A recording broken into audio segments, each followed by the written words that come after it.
الحمد لله الذي لم يزل عالما قديرا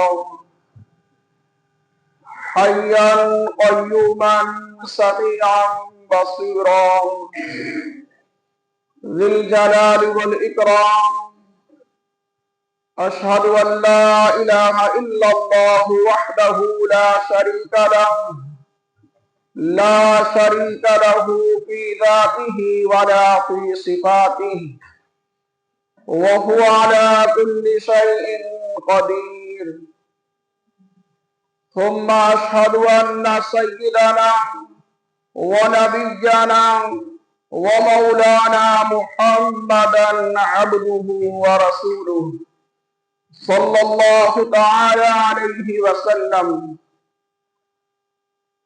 أما بعد، فقد قال الله تبارك وتعالى في القرآن العظيم والفرقان الحميد: أعوذ بالله من الشيطان الرجيم. بسم الله الرحمن الرحيم. وأنكحوا الأيام منكم والصالحين من عبادكم وإمائكم إن يكونوا فقراء يغنهم الله من فضله والله واسع عليم.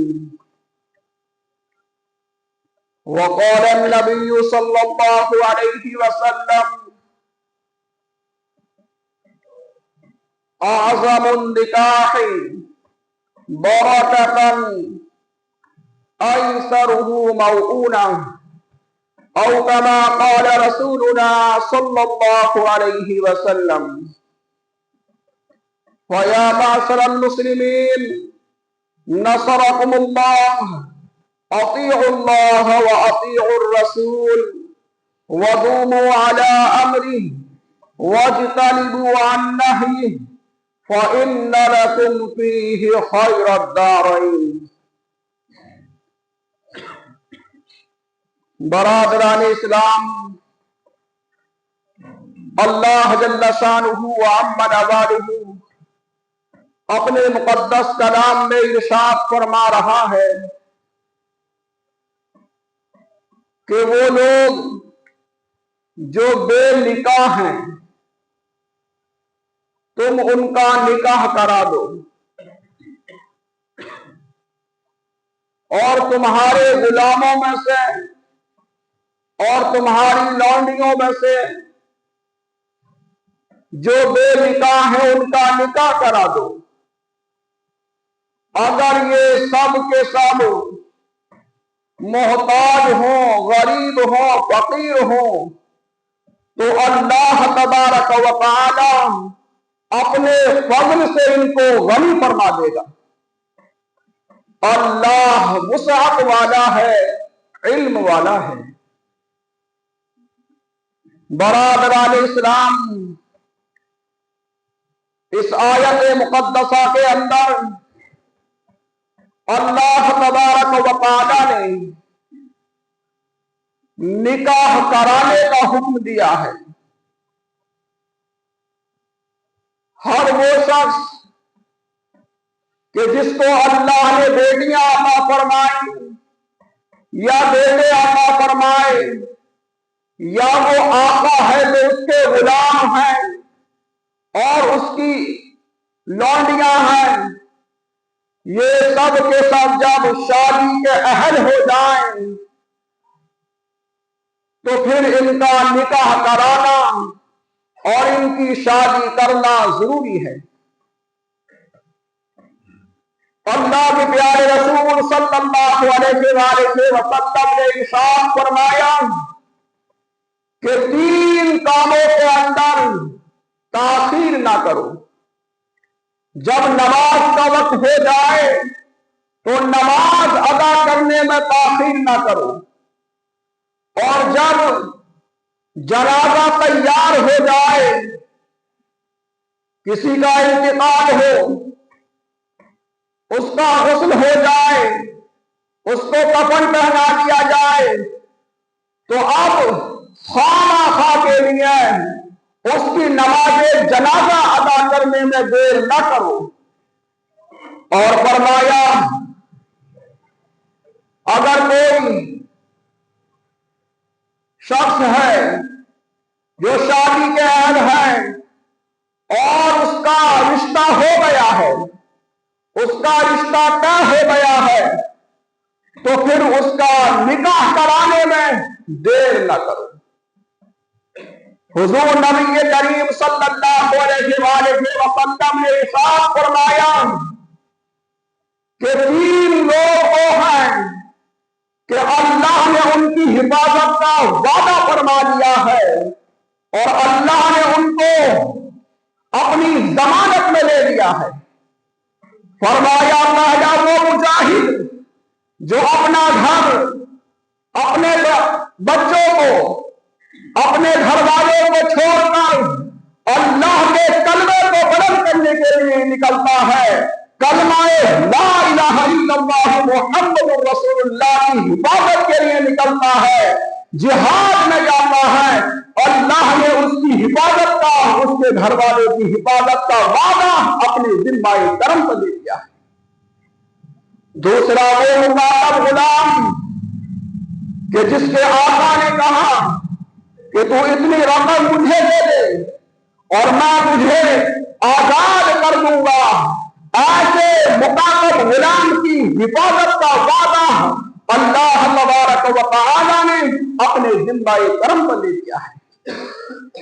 اور فرمایا تیسرا وہ شخص کہ جو نکاح کا ارادہ رکھتا ہے اور اس کا مقصد پاک دامنی حاصل کرنا ہے، اپنے آپ کو گناہوں سے بچانا ہے، اپنے آپ کو پاک دامن بنانا ہے، ایسا وہ شخص جو نکاح سے پاک دامنی کا ارادہ رکھتا ہے، ایسے شخص کی بھی حفاظت کا وعدہ اللہ تبارک و تعالی نے اپنے ذمہ کرم پر لے لیا ہے۔ برادران اسلام، نکاح کو آسان بنانے کی ضرورت ہے۔ آج ہمارے معاشرے کے اندر نکاح کو بہت زیادہ دشوار بنایا جا رہا ہے۔ ایک طرف لڑکی والے پریشان ہوتے ہیں تو دوسری طرف لڑکے والے پریشان ہوتے ہیں، اور یہ پریشانی کوئی ہمیں اللہ کی طرف سے نہیں، ہم نے جو اپنی شادیوں کے اندر رسم و رواج قائم کر رکھے ہیں کہ اگر یہ کام نہ ہوگا تو خاندان والے ناراض ہو جائیں گے، یہ رسم نہ ہوگی تو فلاں ناراض ہو جائے گا، ان رسم و رواج کی وجہ سے ہم نے آج نکاحوں کو دشوار اور مشکل بنا دیا ہے، جبکہ اللہ کے پیارے رسول صلی اللہ علیہ وآلہ وسلم نے ارشاد فرمایا بابرکت ہے وہ نکاح، اللہ کے نزدیک بہت بابرکت ہے وہ نکاح کہ جس نکاح کے اندر بوجھ کم ہو، بار کم ہو، نہ لڑکے والے پریشان ہو رہے ہوں نہ لڑکی والے پریشان ہو رہے ہوں، اور اللہ کے پیارے رسول صلی اللہ علیہ وسلم کی سنت کو بآسانی ادا کر لیں، ایسا نکاح بابرکت ہے۔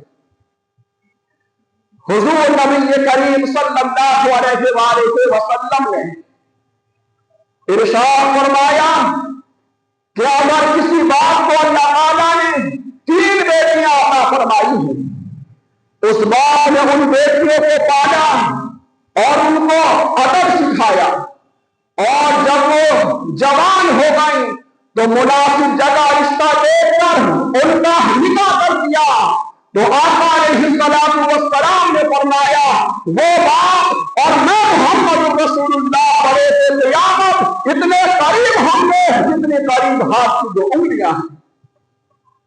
صحابہ کرام نے 2 بیٹوں کے بارے میں معلوم کیا، تب بھی آقا علیہ السلام نے یہی جواب عطا فرمایا کہ وہ بات کہ جس نے ان بیٹیوں کو پالا اور ادب سکھایا اور ان کا نکاح کرا دیا، وہ بات اور میں محمد رسول اللہ بروز قیامت اتنے قریب ہوں گے جتنے قریب ہاتھ کی 2 انگلیاں ہیں۔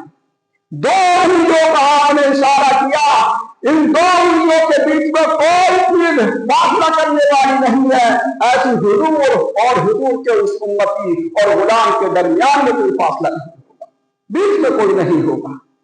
راوی بیان کرتے ہیں کہ اگر صحابہ اکرام ایک بیٹی کے بارے میں معلوم کرتے تو ہمیں امید ہے کہ آقا علیہ السلام ایک بیٹی کے متعلق یہی بشارت اس باپ کو عطا فرماتے۔ ضرورت اس بات کی ہے کہ ہم شادی کو آسان بنائیں۔ شادی تو شادی ہے، بلکہ دنیا کا کوئی سا بھی معاملہ ہو، ہم اس معاملے کے اندر آسان پہلو کو اختیار کریں، آسان پہلو کو اختیار کریں۔ آسانی کرنے والے، آسانی پیدا کرنے والے اللہ کو بہت پسند ہے، اور جو دشواریاں پیدا کرتے ہیں وہ اللہ کو پسند نہیں۔ اللہ تعالیٰ آسانی کو پسند فرماتا ہے۔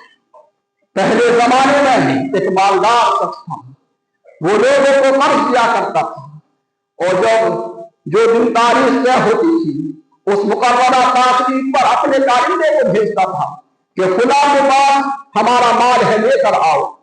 لیکن وہ یہ کہتا تھا کہ اگر وہ بآسانی دے دے تو لے آنا، لیکن اگر وہ مجبوری سنائے، پریشان ہو، تو اس کو معاف کر دینا ہماری طرف سے۔ جب اس کا انتقال ہوا اور اللہ کی بارگاہ میں اس کی روح کو پیش کیا گیا، اللہ تبارک و تعالیٰ نے فرشتوں سے فرمایا کہ ذرا اس کے اعمال دیکھو۔ فرشتوں نے کہا کوئی عمل اچھا نہیں ہے، جو ان کے مالدار تھا، لوگ اس سے قبضہ لیا کرتے تھے، جو دن تاریخ طے ہوتی تھی وہ دن تاریخ آتی تھی تو اپنے کارندے کو بھیجتا تھا اور کہتا تھا کہ اگر آسانی سے مل جائے تو لے آنا، اور اگر پریشان ہو، دشواری ہو تو معاف کر دینا۔ اللہ تبارک و تعالیٰ نے فرمایا کہ جو ہمارے بندوں پر آسانی فرماتا ہے ہم اس کے اوپر آسانی فرماتے ہیں۔ فرمائے گا اے فرشتوں لے جاؤ اس کو جنت کے اندر لے جاؤ۔ حدیث قدسی ہے ارحموا من فی الارض یرحمکم من فی السماء، تم زمین والوں پر رحم کھاؤ، میں آسمان والا تمہارے پر آسانی فرماؤں گا، رحم فرماؤں گا۔ اللہ رب العزت ہمیں آسانی پیدا کرنے والا بنائے، دشواریوں سے بچائے، دشواری پیدا کرنے والا نہ بنائے۔ آمین۔ بارک اللہ لنا ولکم فی القرآن العظیم ونفعنا وإياكم بالآيات والذكر الحكيم إنه تعالى جواد كريم ملك بر رؤوف رحيم۔